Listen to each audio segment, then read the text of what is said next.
Some people identify as being frugal or even identify with their account balance and wanting to see that grow. And so switching that identity and switching the habits, I think, are very difficult. When we first retire, I think we have to start with understanding that this is going to be a really hard habit to flip on its head, and that we might have to start small and give ourselves a lot of grace in the beginning years of retirement. We want to tell our community, yeah, you may start late, but when you hit that time, take it. If you start at 50 and you get there by 60, 62, take that time back. Spend the time. Use the money to buy back your life and use an advisor to help you get there if you can't. Welcome to Catching Up to Fi, a podcast on mindset, money, and life for late starters of any age on their journey to financial independence. I'm Bill, and I'm a late starter. I'm Jackie, and I'm also a late starter, and we're your host. We're here to help you on your journey to financial independence, no matter where you're starting. We're going to talk to experts, other late starters, and explore topics related to our mission. Join us as we catch up to Fi together.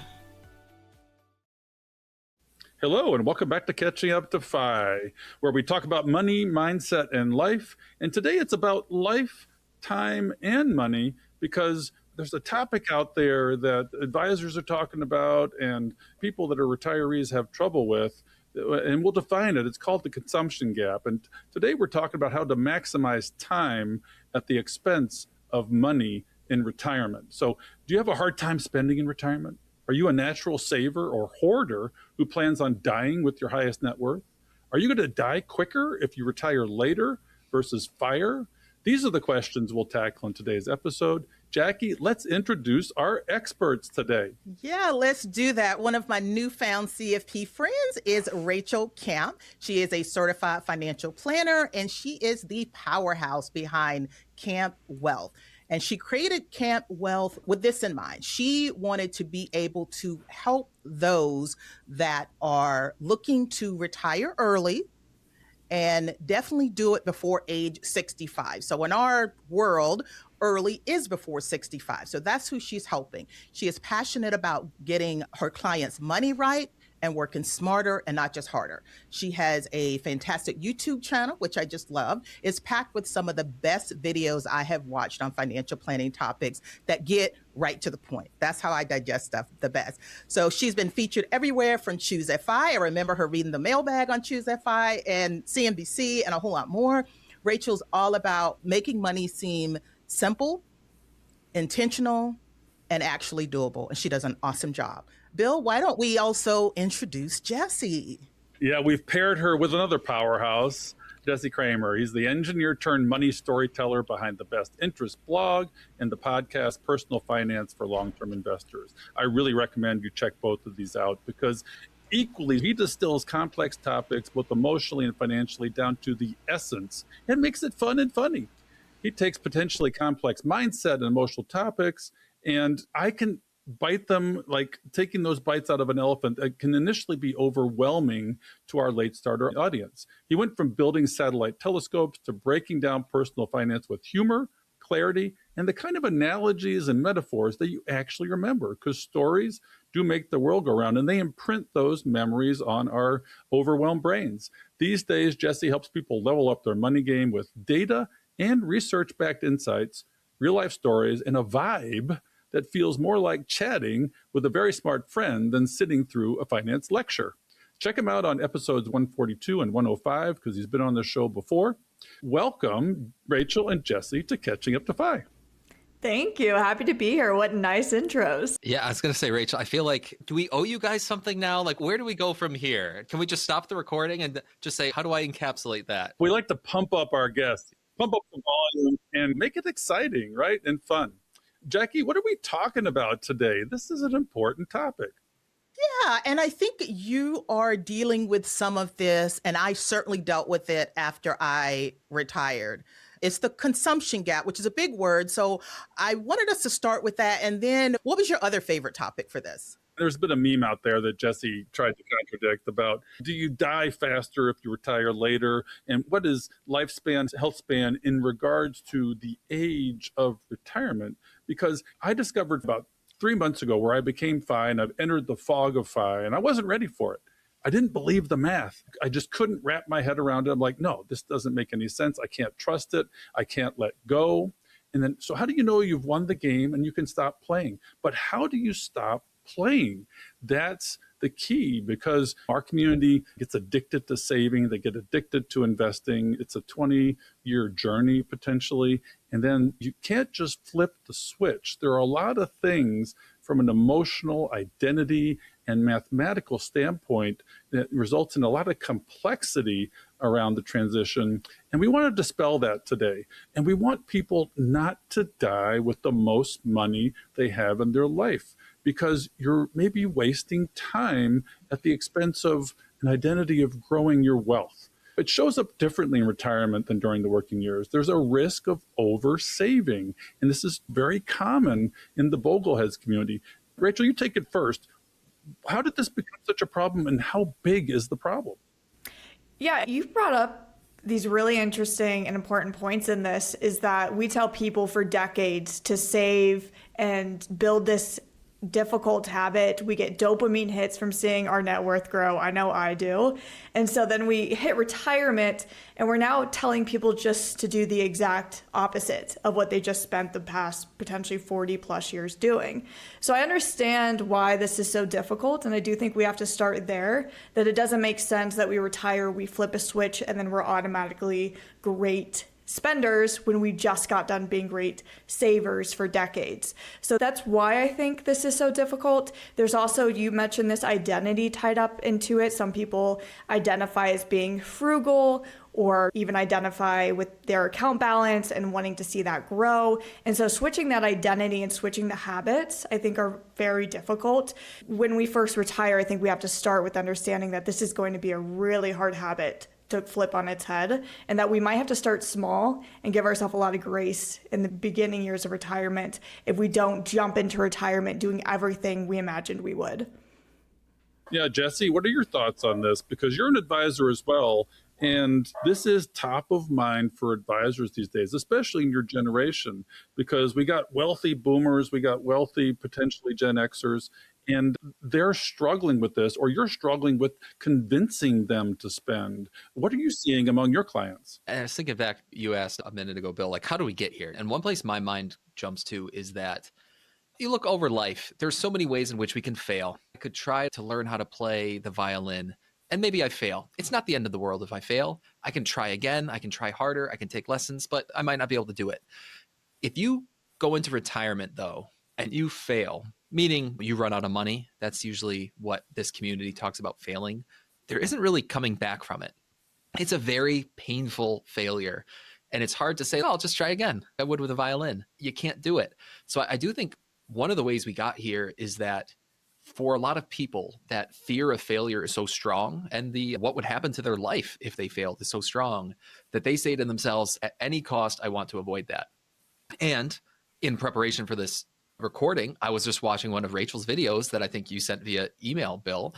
And it's this great video about where the genesis, part of the video is the genesis of the 4% rule, the genesis of any safe withdrawal rate. And really the genesis is, how do you avoid that worst case failure? We don't care about the upside, right? We don't care about all the good things that might happen. All we care about is avoiding that failure. Okay, that's how we come up with the 4% rule. And so you combine those two things into one, being here you have this rule helps you avoid that really painful outcome. And I think that's at least one way in which we've gotten to this position where, considering that investment markets have been pretty good and have been pretty good for at least most of the last 15 years, I'm not surprised that we have a lot of retirees today who find themselves with more money than they ever had, totally underspending their retirement, and there's this consumption gap staring us in the face. Yeah, you're so right about that, Jesse. So I think I'm the only one that's retired on this call, but I retired in 2019, and I did have the fear of running out of money. That was real. Not only that, I wasn't really working with a planner and was very public. So I had a lot of other people telling me, girl, you need to go back to work. You don't have enough money. So what helped me 6 years later is exactly what you said, Jesse, looking at my net worth, and my net worth has nearly doubled in those 6 years. And I have been withdrawing money. And then realizing that, hey, Social Security is going to be there. I was a little overly pessimistic. So I think with time, that kind of helps solves that problem a little bit. Is there some truth to that, or is it just me? Yeah, I think so. Again, like I mentioned, a lot of it is practicing, especially for some of the clients that start retirement and are very frugal and very afraid to spend. To Jesse's point, though, we can't ignore the fact that there is that 4% rule that was born out of the fact that in one of those scenarios, or a very small percentage of those scenarios, we did have to just use 4% all throughout retirement. So I understand the fear that somebody could retire and they would be in that exact situation where we start with a poor sequence of returns, which just means we start with a bad market. And now we actually do have to keep spending low, around 4%, depending on when you retire, throughout retirement in order to avoid that failure. So we can't really have the conversation without saying, hey, sometimes we do have to be very careful to avoid that failure. But I think when we look at psychology and the concept of loss aversion, sometimes we do oversolve there. We're so afraid of that potential loss, that potential scenario, that we put a little too much weight in that scenario and ignore the likelihood, which is much higher, that we actually end up with multiples of what we started with. We can actually spend quite a bit. And so I think it makes sense. It's human psychology. We're so afraid of that scenario. We tend to oversolve for it. Yeah, Jackie, did you have a problem initially at the tipping point with confidently spending, or do you feel that there was some regret that what you didn't travel, you didn't take that trip, you avoided something because, oh no, I might hit a bad sequence of returns, but actually COVID did hit after you retired. So you could probably tell us from your experience, what were the fears and insecurities? But to me, you've seemed pretty confident and have not had problems with spending in retirement. I did, but we're 6 years past, so I feel differently now than right after I retired. So I retired December 2019, so just 3 months before COVID in the US. So COVID helped me answer some questions. First of all, I couldn't travel even if I wanted to. And then I think the only problem I had was when I went to a grocery store in the middle of the day, I'm like, what are all these people doing here? They should be at work. But besides that, I was holding off. COVID helped me do that because nobody was doing anything. And so I had a little bit of extra grace. Jesse, I'm going to throw this one to you, but I also feel like, okay, so I retired early. I was 49. So 6 years later, I'm still in my 50s. I'm still very young and I can still do these things. But let's say if somebody retired at 65 or 70 and they only realize that 6 years later, they're not going to have the time value that I have. So I guess we're trying to look for answers here to say, what can help speed up or get that noise out of our head that we should not be spending? Because literally a few years ago, I did renovations. I spent way more money than I should have, but now I got a little bit of a balance. If someone is older, let's put ourselves in the shoes of that 67-year-old listener right now who's thinking about pulling the trigger here in 2026. We've talked about the 4% rule already here on this recording, and a lot of people know the 4% rule. And it can help just to say, where do these rules even come from in the first place, or what are the assumptions underlying them? And one of the assumptions that maybe the four of us know is, oh, it's built on a 30-year retirement assumption. Okay, so you're 67, you want to use the 4% rule because you're assuming you'll live to 97. Is that a good assumption? I'm not sure it is. Your own personal health circumstances better than I do. But I think that's one place to start. It's a very maybe objective mathematical place to start. And I do think one of the reasons why this conversation is so hard is that maybe Rachael can attest to some of these stories too, where at least me as a former engineer, I kind of want to pull out my math and just start beating people over the head with it. But the math. Yeah, but also I do understand a little bit of the human psychology side too. And there are some people who say, I don't care what your math says, Jesse. I need to be able to sleep at night. And so one thing I try to do as best I can is find that balance point where we can meet in the middle and say, hey, I want to make sure you can sleep at night. But still, if you're 67 years old and your plan is to retire and start withdrawing 3% of your assets per year because that's going to make you feel good, I really want you to understand what you're giving up. And going back to that idea of the consumption gap is, can we try to illustrate this idea that if you maybe listen to a little bit more of our middle ground ideas, you could take that extra trip every year where you could spend 2 weeks on the beach and you could do that thing you want to. You can't do it if you're only withdrawing 3% though. And so I'm not sure if there's I think maybe to each person, you need to tailor that message a little bit in a different way. But when I think of your question again, Jackie, it's like, how can I use a little bit of math and a little bit of just empathy and understanding to try to convince this person to not dig in their heels quite so much and meet somewhere in the middle? Yeah, Rachel, there's a lot of fears involved here. And the biggest one is probably fear of losing money in the market. But other ones include healthcare costs, fear of outliving your savings. And I've seen that happen. One of our guests on the show, Frank Vasquez, he is supporting his parents because they lived now 10 years longer than they thought they would. And in their 80s, he found out they ended up in a reverse mortgage. He's talked openly about this story, and he had to save their retirement. And this is a big stress on the late starter retirees whose parents may not have their own finances in order. And so there's also a fear of complexity, which is one I share. There's a fear of regret, of premature death. And I see this in the ER. We need to talk about that. We'll talk about that. And then there's also the fear of inflation and a decreased standard of living, which we've seen as well. There's a lot of fear here. How do you address some of these? Yeah, I always talk about in retirement planning, there are so many unknown variables, and that can feel really overwhelming. And that's what paralyzes a lot of people. That's how we get into one more year syndrome.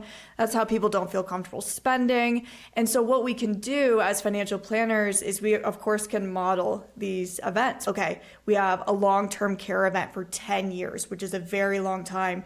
We need to spend $10,000 a month on long-term care. What does that do to the plan? And what I find is, again, when we go to the numbers, to the spreadsheets, to the software, it might relieve some of that depending on the person, but some people, again, are just so overwhelmed by the unknowns that even that math really does not relieve some of those fears. I always start my financial planning with starting with our goals, our values, and a lot of times that gets into childhood too, because no matter what age we are, I find that our beliefs around money do stem from childhood. If they saw their parents struggle, or even if they're older and they're seeing their parents struggle, that's a fear that they can adopt within their plan as well. So I think we first have to understand where it's coming from, and then we have to look at the solutions. Okay, we can look at long-term care insurance, as expensive as that is, and see if that's something that makes sense. Or we can look at self-funding. But at a certain point, we have to say a solution is good enough, because we can't solve for everything. That would just be impossible. And bringing up all these different situations, what about inflation? What about a bear market? What about long-term care? Is often, I find, just a reason to delay retirement or an excuse to give them to spend less than what they actually want to spend. So often when those fears are brought up, we certainly should and do address them with math, but we also have to understand where they're coming from, because if we can't get to a point where we have a solution and we're comfortable there, then something else is probably wrong with how they're thinking at that time. Yeah, Rachel, I know personally this helped me too, but I'm wondering, when you're talking to clients, is it helpful when they're actually verbalizing and talking about it? I feel it's something that you went back to the childhood and things like that. How much do you think it helps just to actually talk about it and get it out, and maybe they take a deep breath? So helpful. And especially when you go back to where it came from and you realize, okay, maybe this is not the most rational fear that I have. Now that we've looked at it, identified it, talked about what we would do in that situation. Another thing we can always do is role play it and say, okay, we enter a down market. Now your accounts are worth 20% less than what we started with. Here's your account value. How do we feel? What do we do? What's the plan there? And so if we can kind of go through these scenarios before we actually go through them, I think that's helpful as well. It's never going to be perfect, because actually going through it is always going to be 10 times worse. But just talking through it, looking at that potential scenario, and again, really depends on the client and what works for them. Sometimes there is some tough love involved to say, hey, we can keep underspending, but your grandchildren are only going to be this young for this long, or in 5 years, they might not want to hang out with you. They might not want to take those trips with you, or your children are going to get busier. And so sometimes for certain clients, we have to really talk about what are the consequences of underspending. And sometimes it's just that fear that can actually instill action. I am so excited to announce our new partnership at Catching Up to Fi with Monarch. Monarch is a comprehensive financial tool to monitor your financial health and life. I have been using Monarch for 3 years to track my spending, net worth, budget, savings goals, and more. I am not a spreadsheet nerd, and without Monarch's robust, intuitive tools and user interface, this process would have seemed impossible. I was recently also able to seamlessly share my data with our new flat fee financial planner for a retirement readiness checkup when I turned 60. He uses Monarch with all of his clients. After our analysis, I was shocked to find out that we were financially independent 3 years before I thought we would be. You can't manage what you don't measure. Using Monarch was critical in this review and planning process and remains important in monitoring my ongoing financial health. Thanks to Monarch, all of our podcast listeners and community members have access to a 50% discount off their first year subscription. Simply follow the link below and use the discount code CATCHINGUP50 at checkout.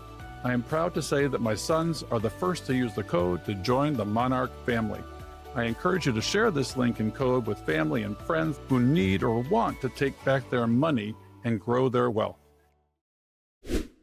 Some people, like Mark Troutman in our community, they have to create a sort of a mental hack, like a fun bucket, where this money is meant to be spent. My safe withdrawal rate is 3%, but I've got to allocate something. Do you guys use fun buckets to hack this? Or what other hacks do you create where this is a buffer and you got to spend this buffer annually?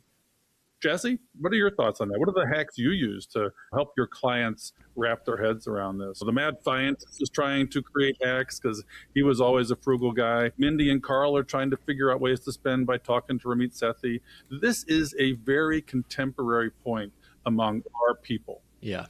I think this will get to the point of your question, Bill. I think this will be an interesting answer. Something that I've noticed in the conversations I have is that this fear and then the result of this fear, which is underspending, it seems really acute early on. I guess what I'm saying is the longer that retirement goes, usually this fear starts to dissipate, which is interesting because I would wager that most people don't necessarily understand sequence of returns risk. But if you graphed their fear and you graphed their exposure to sequence of returns risk, I actually would wager the two graphs might look similar, that their fear dissipates a little bit over time as the sequence of returns risk also dissipates over time.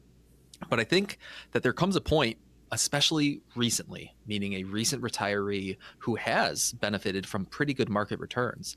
There comes a point when you sit down with them and you say, look at where you were, Jackie, look at where you were in 2019 and look at where you are today. And to some extent, it's like I'm smiling at you, Jackie. Tell me with a straight face that you can't dial up your spending a little bit more. Tell me with a straight face that your worry about running out of money is more acute or even as acute now as it was 6 years ago. And of course, I see you smiling, Jackie. Now you're at a point where you ought to feel more comfortable spending. Now, whether you do or don't, that's a different conversation, but you can see what I'm saying. I'm pointing out some evidence to you that you ought to feel more comfortable. And so I think there are a couple conversations that I'm thinking of where after a couple years of, say, double-digit returns or high single-digit returns on a multi-million-dollar portfolio, and the person seeing a few $100,000 a year of growth, you look at them and say, are you sure you can't afford that $25,000 trip to Europe? Come on, of course you can. So I do think sometimes it's just pointing that evidence, you're seeing that evidence right there on your account statement. Is this, for lack of a better term, Bill, it is a hack because it's really hard to argue with and it's right there. And I think it works.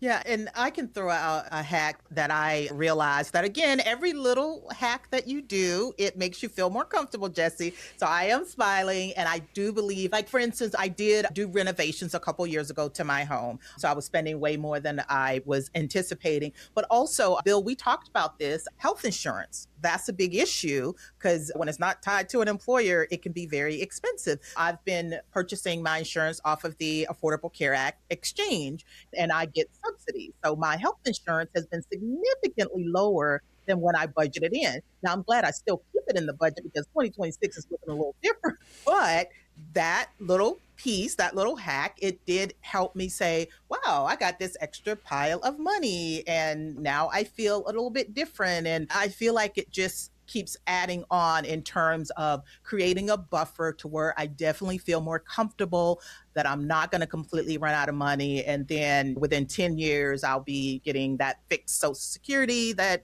will be there when before I actually didn't even factor it in. So all those little things do help.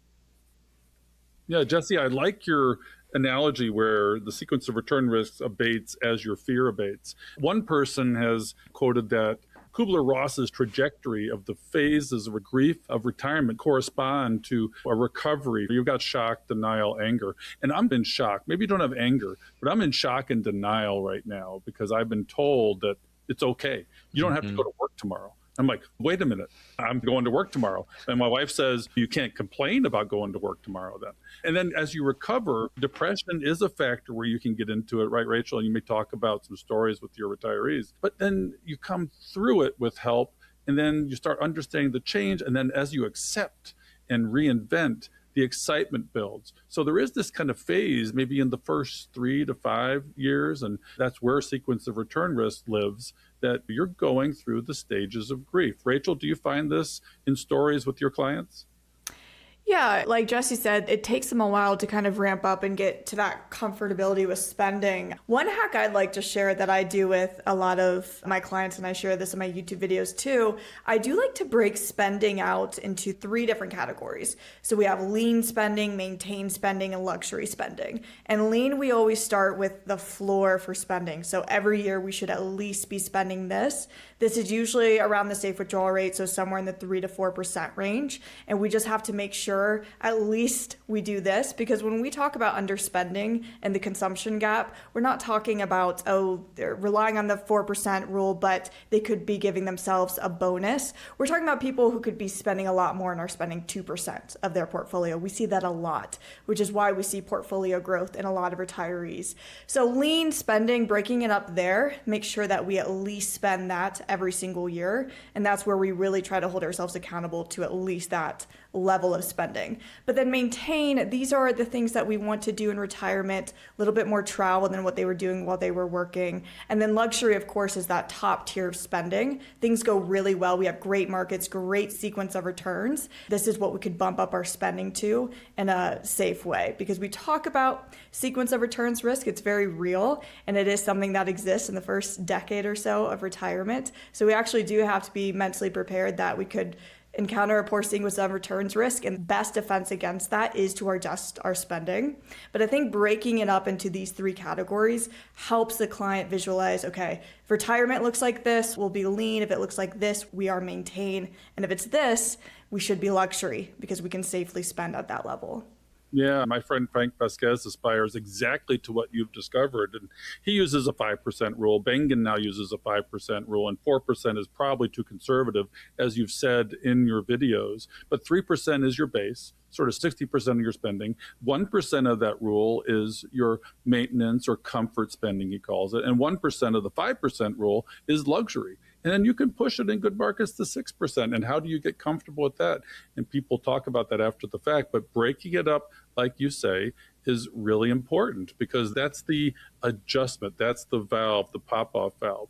And then Jesse and Rachel, there are rules that we can use for withdrawal strategies that hopefully provide guidelines so that people say, okay, with my advisor, on my own, I'm going to have these withdrawal rules. And there's about 4 or 5 or more that are popular. Can we go through those? Jesse, maybe you first. What's ratcheting and who invented that? Sure. I'm going to give you like the 30-second description, and then Rachel's going to deliver the thunder. So ratcheting, if we think of that tool, the ratchet that's in your garage, right? It only turns one direction. It only turns one direction. And similarly, this ratcheting system, I suppose, basically says that if your portfolio performs well enough, then you're allowed to dial your spending up. And you dial it up and it stays there permanently. And then again, if your portfolio continues performing well, you can dial it up again. And so there's some numbers that it's always hard to get into nitty gritty numbers here in an audio podcast. But how'd I do, Rachel? I mean, can you add more color to my very simplified? I think it was like red, yellow, and blue. That was only primary colors, and it needs some more description. That was great. Yeah, Michael Kitchis, I believe, created the ratcheting strategy. And a lot of people like the ratcheting strategy because it starts with the floor, so it starts pretty conservative, and spending can only go in one direction. It can only go up. So when we compare that to something like Guyton's guardrails, which we'll get into in a second, in that strategy, we potentially have to cut our spending. But in ratcheting, we set a floor, We never go below that floor. Once the portfolio value, say, hits 50% increase from the starting date, we can safely give ourselves a 10% increase in our spending on top of the inflation adjustments that we're already doing. So people love the ratcheting strategy for that reason, that spending can only increase. Some people like guardrails or Nick Majuli's flexible spending strategy because it actually allows you to start at a higher withdrawal rate with the understanding that because we're starting higher, we may have to make a downward adjustment to our spending. So the guardrail strategy, we're looking at what is your withdrawal as a percentage of your portfolio value. If we hit those guardrails, whether it's down or up, then we have to adjust spending to get back in between those guardrails. The most common example I see is guardrail set at 4 and 6% withdrawal rates. And then Nick Majuli, I love this one because he splits it up into base spending and discretionary spending. And the only thing we mess with is the discretionary component. So base always stays the same. But the discretionary component, we either fully spend or we only spend half of it, or we spend none of it depending on what the market has done in the previous years. So I like that, but they're all just kind of mental accounting rules for what's a safe withdrawal rate and how are we wanting to react to the market. So, Rachel, I have a question about taking that into consideration. Do you have very many clients wanting to set up some kind of fixed income system or being attracted to that? We know Social Security is there for most people. For some people, pensions, but then you've got some type of annuity, which a lot of people hate that term, but I think sometimes they're successful with selling annuities because people are attracted to something that looks like a regular paycheck they got when they were working. Is that a part of the solution or a question you get asked very often? It's such a brilliant point because with pensions going away, and we see the research, people are so much more comfortable spending when it's coming in the form of a paycheck. So even if it's technically the same thing, right? We're turning your lump sum portfolio into a paycheck, or we're sending it over to an annuity and turning that into an income stream, people feel more comfortable with that, what feels like a steady paycheck. Again, it's what they're used to. Studies show that they spend at a much higher level when they have that fixed income stream. So I'm seeing more and more people, and I know annuities are very popular to bash on in the FI community. I was one that did that as well. But the more I do client work, the more I see in some situations, this is actually the only way that anybody might be comfortable spending, is if they can figure out how to turn their portfolio into an income stream. There's different ways to do that. Sometimes it's just saying, hey, I'm going to take care of your paycheck. Don't worry about it. You're going to have that same amount hit your checking account every month, and that's good enough.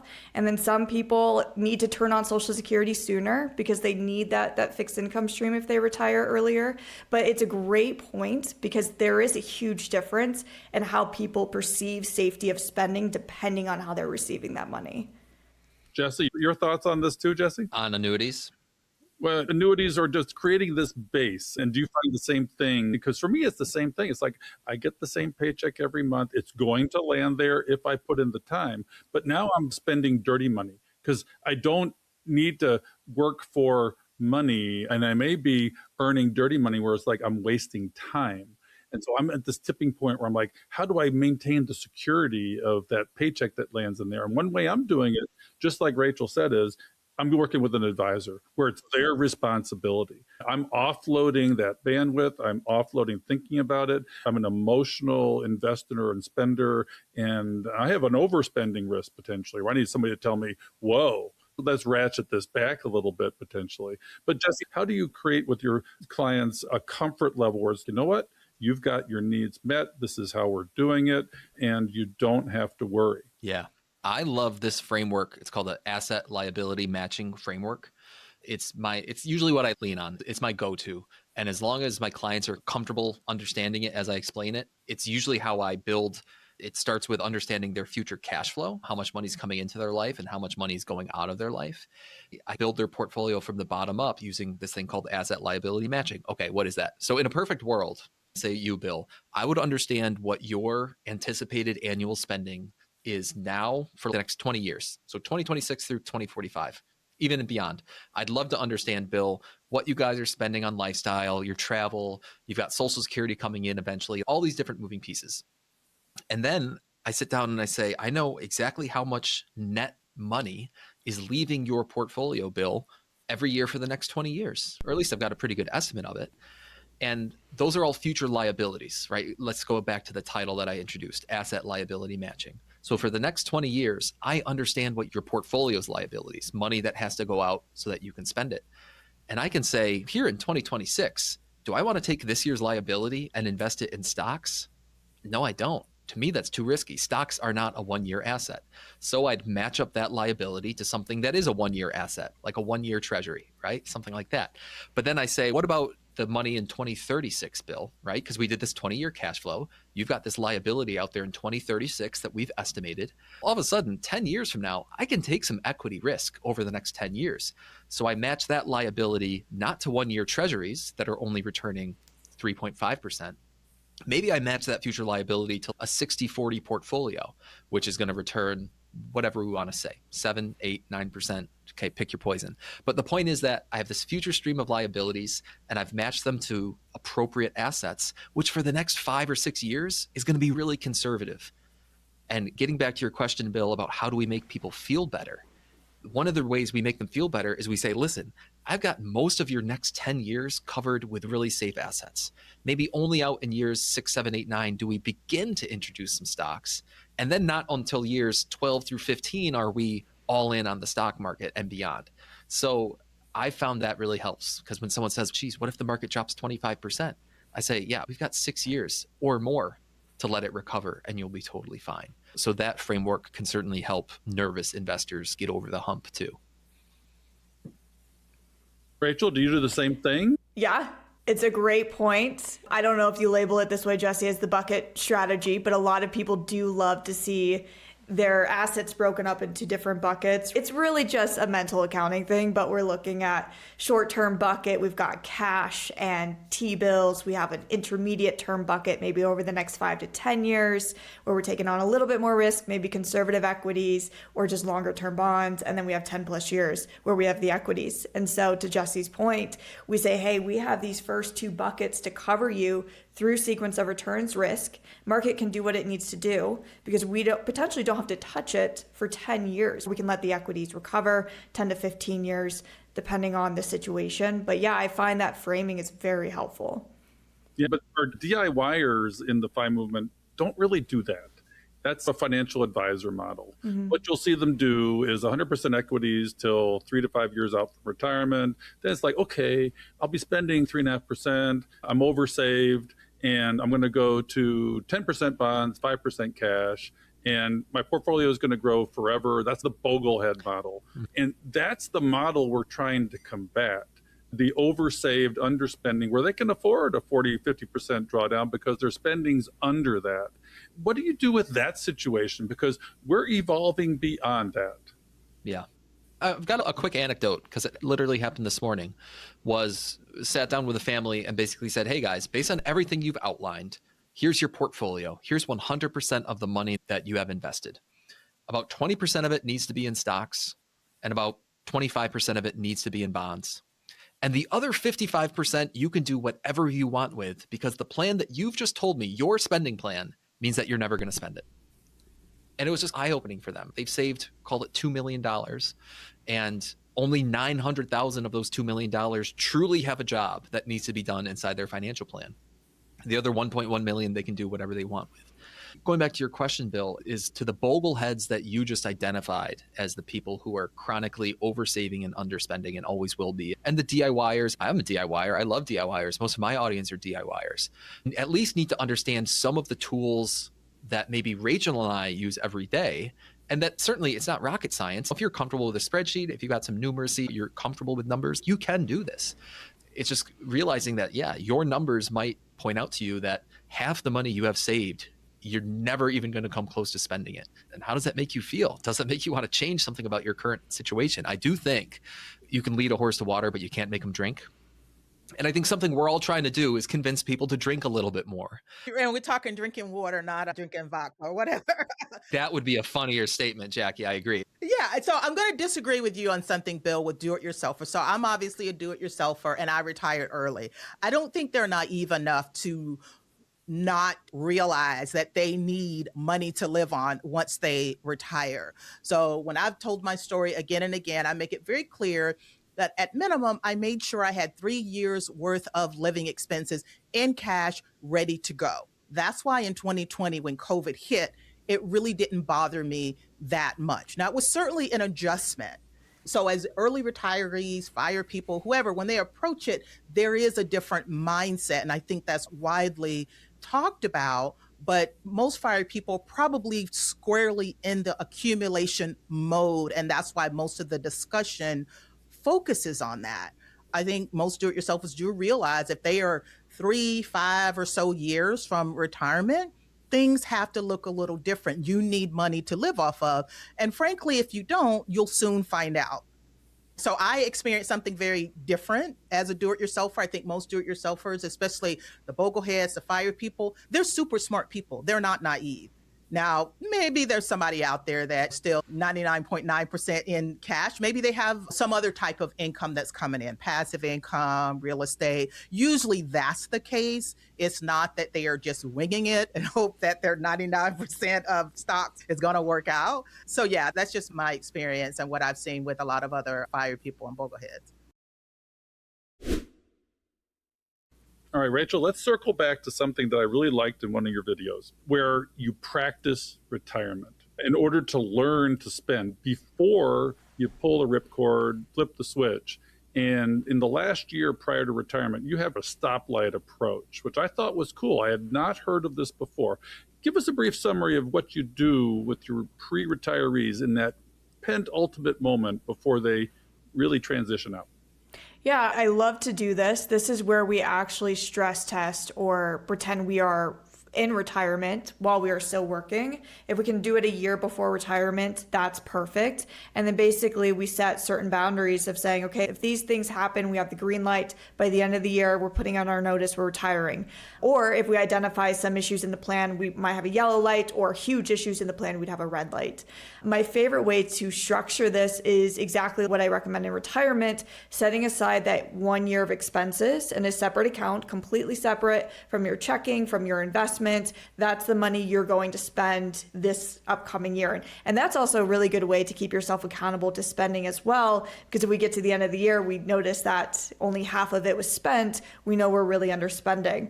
But in this stress test scenario of retirement, what we're doing is we're setting that money aside in that account. We're setting up automatic transfers to hit your checking account every month. So stimulating a paycheck like you're still working. And then the paychecks you are receiving while you're working, we're just directing that into savings or somewhere else. We're bumping up 401k, depends on the situation. But we are trying not to spend your real paychecks. And we're just spending what's coming from this separate savings account. So it really helps us and helps the client see, can I spend this amount? Is this enough? So a red light would be, oh, this is not enough that's coming in. So maybe I need to save a little bit more or delay retirement. A green light, of course, would be it's perfectly enough, depending on how much we have in there. And then there's some other signals too that we look at if we're ready. One of them is just, how does this feel mentally to be retired? And I try to practice this when clients take vacations as well. Don't go anywhere. Just stay home and practice like you're retired. What do? You wake up. What does your day look like? Now, if you really struggle with this, also give yourself some grace and understand that transition to retirement is very difficult. You might not be able to day one figure out exactly what your life will look like, but at least we've stress tested it a bit. And then when we get to that point, you're handing in your notice. I notice clients feel more comfortable after that year of stress testing retirement. So Rachel, do you have any of your clients taking a mini retirement or a career break, an extension of this whole practice retirement? Yeah, or sabbaticals, those are becoming more popular. And again, the point I make during this is don't make it your usual vacation. If you want to retire, really try to stimulate retirement. Maybe stay home for a bit of it, depending on how long this time is off of work, and figure out how you structure your days. And there's some people where they really struggle with their job and they think retirement will solve everything. And for some of those people, they're right. But for others, it might just be that you need to change careers. Something I like to talk a lot about is what does it look like if we just take a step down in salary and we switch over to a career or a different job title that you might just enjoy more. And that often is the answer when we're talking about these situations. All right, we were coming towards the end without addressing one thing that Jesse recently dispelled, and we can talk about this. There was a meme out there, and we talked about it in our community, where the later you retire, the sooner you die. Longevity and age of retirement. Jesse, what's the data say on this? If I can add a little color to the description, Bill, because as you remember, the fake meme, if you will, it's not some small correlation. It's saying, if I recall, for every year of earlier retirement, you're adding at least 1 year of longevity. If you retire at 50, your average age of death is something like 81. But if you retire at 60, your average age of death is 70. If you retire at 66, you're going to die at 67. That's literally what this table says. And it does beg the question to me, which, what if you retire after 66? You retire at 68, you hop in a time machine back to 67 so you can die? That's probably what the data would have said. That's a joke. That's an engineering joke. That's an engineering joke. But if the data in this table continues, eventually you would actually have the age of retirement being later than the age of death. And that, of course, is one of many reasons to question the data. And this whole meme is based on some fraudulent study, pardon my French because it's slightly French, someone who bastardized this pension data from Boeing 20 years ago. And they just misunderstood the data and misunderstood what the pension study from Boeing was trying to say. And their incorrect takeaway was, oh my gosh, the earlier you retire, the longer you live. Now, if someone wants to make an argument and says, listen, when I retire, my stress is going to go down, and that's got to be good for my health, and I'm probably going to live longer, I totally buy that anecdotally.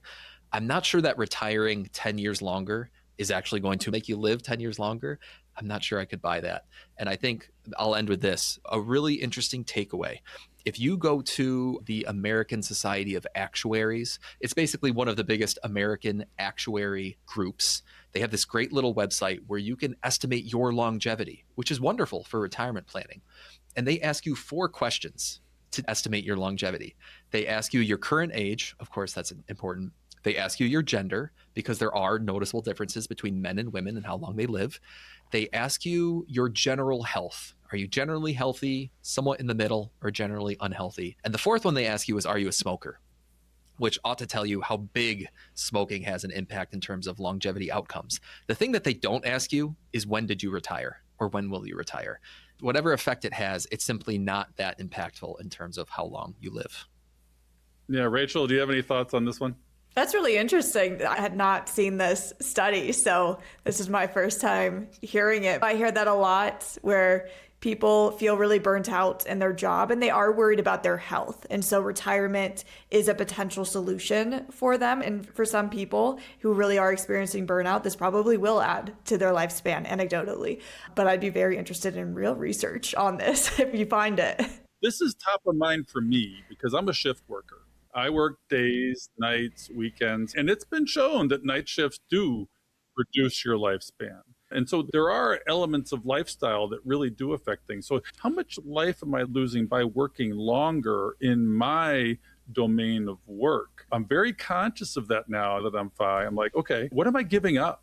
In heart disease, potentially, in weight problems because my eating habits are not good, in sleep habits, all things that are critically important to longevity. And shouldn't I pull the plug sooner? Because it is healthier for me and I will live longer. And those years will be spent in giving to my kids, giving to charities, buying my time back by having somebody cut the damn grass, taking on spending on experiences, spending on relationships. These are the 4 areas that you want to maximize your spending in retirement, and then take the time to do that.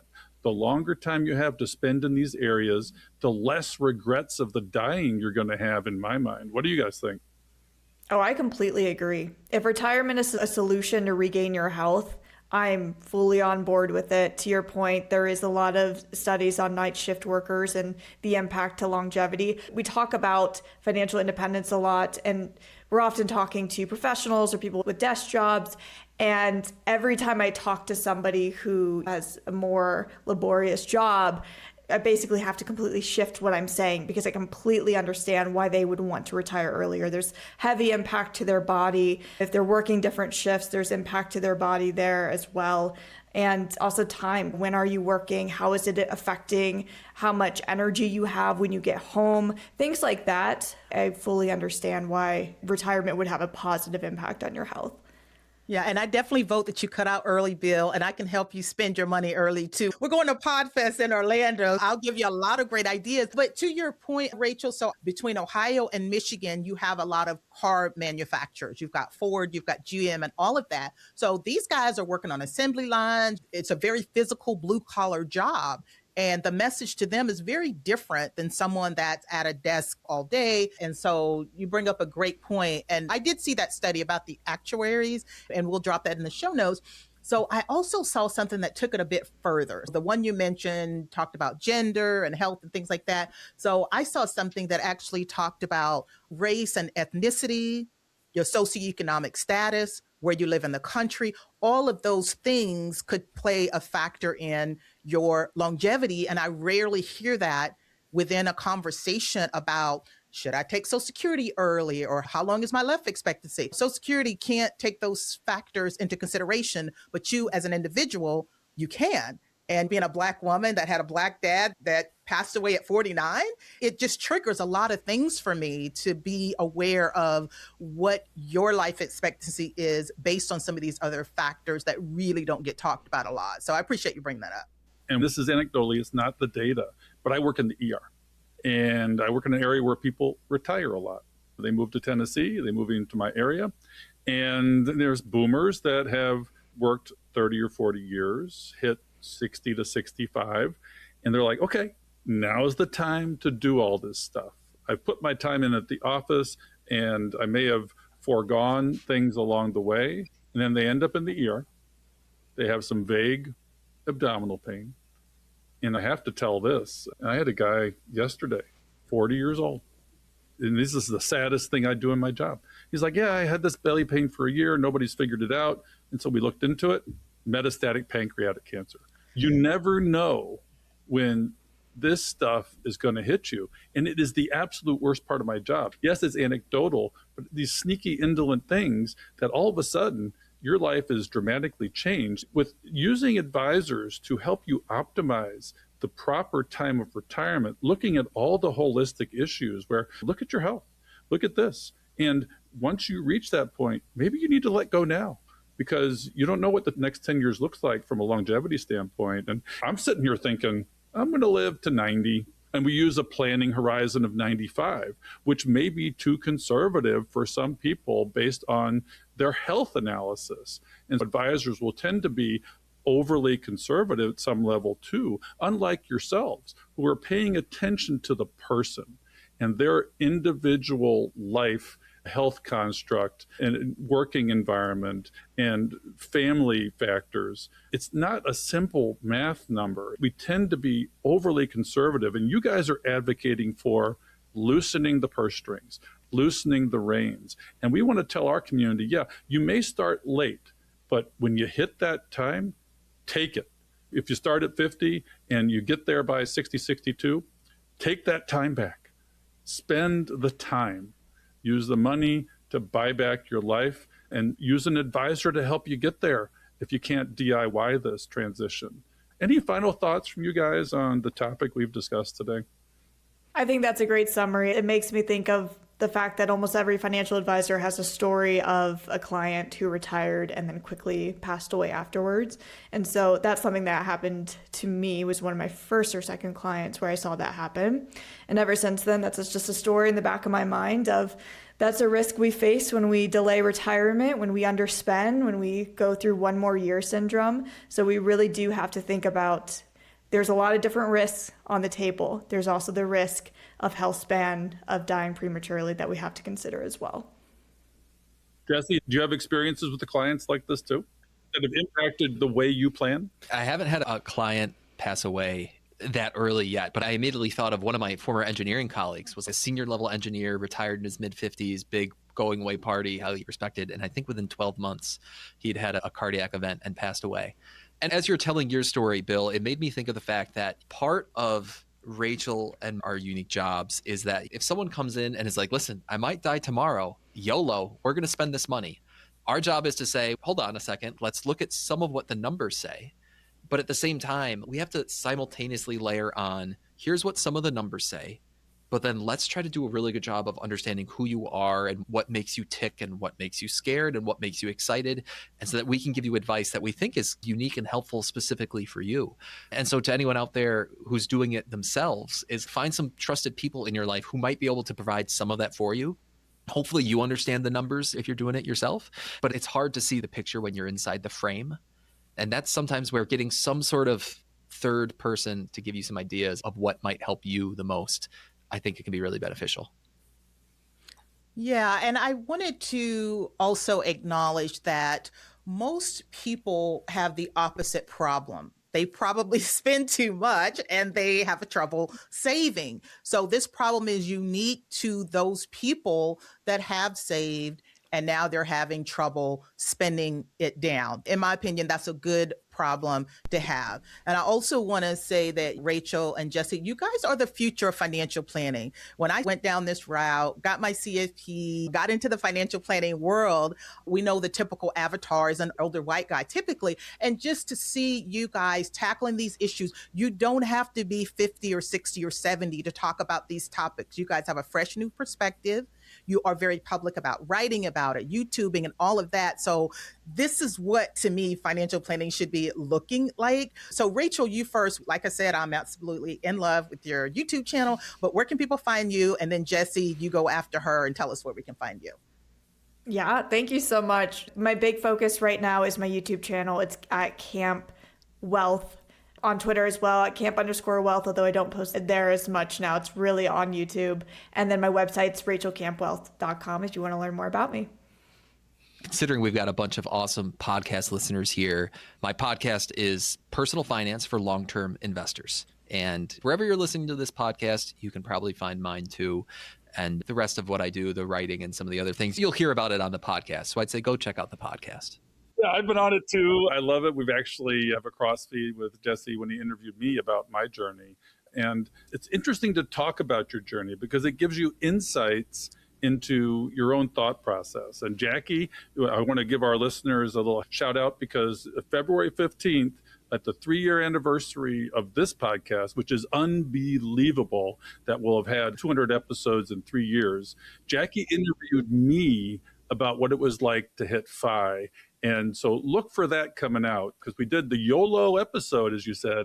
That was my life. I YOLO'd it for a long time. That was episode 1. And then episode around 200 at the 3rd year anniversary will be, okay, what's it like on the other side?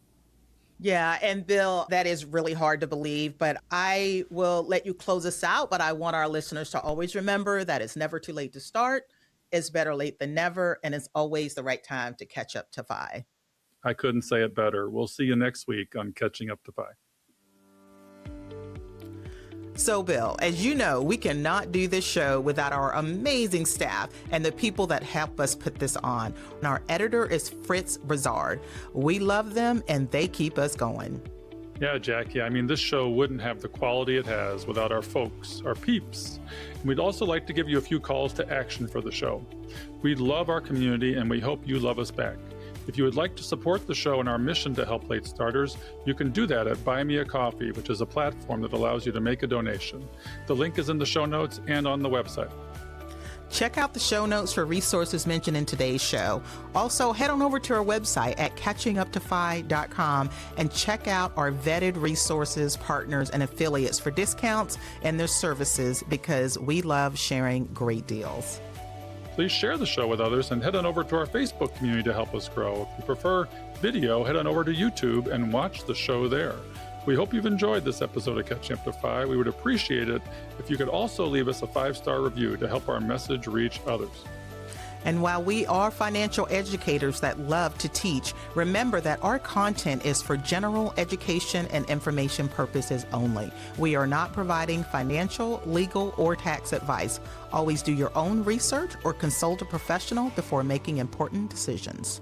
So, Jackie, we'll see our audience next time on Catching Up to FI. Cheers.